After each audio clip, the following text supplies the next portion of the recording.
First, did you know that Grace Mugabe was born in South Africa? Well, if you somehow missed it, now you know. Anyway, since the whole coup that was not a coup thing, there has been a lot going on over in Zim. One of those things is journalists speaking a bit more freely. One of those journos is Foster Dongozi.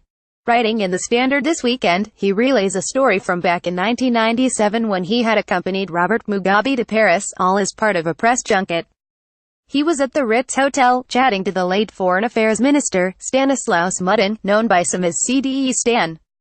He writes about how he, and many others, thought that Grace was just a trophy wife. On the jaunt, he started hearing whispers of how mortified some high-ranking officials were of Grace, and how she was allegedly prone to dishing out a few slaps before she even married Bob. He writes legendary stories were told among veteran journalists about how a certain young lady always found herself on the presidential entourage together with one or two kids who would cause absolute racket on the plane. According to the legend, several high-ranking officials on the plane would receive generous amounts of slaps to their faces and thank the kids or apologize to them. Anyway, back to the Ritz. So, there he is chatting away to CDE Stan, a giant of a man with a booming voice.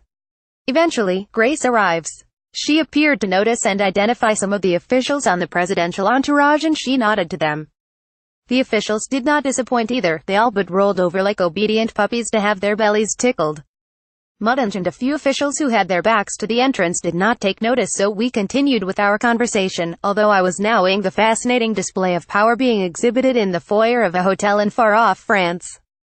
When she noticed CDE Stan, she reportedly bellowed, "Marikopira midzimu yakupi? What traditional rituals are you conducting?" Zimbabwe's chief diplomat at the time, for all his size, appeared to turn grey before he sprang up with the agility of a gazelle.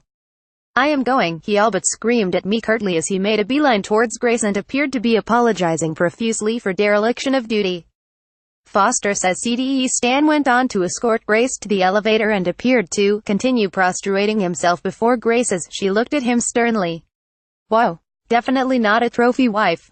Ever since the military takeover began, many have tried to pin the fall of Bob squarely at the feet of Grace.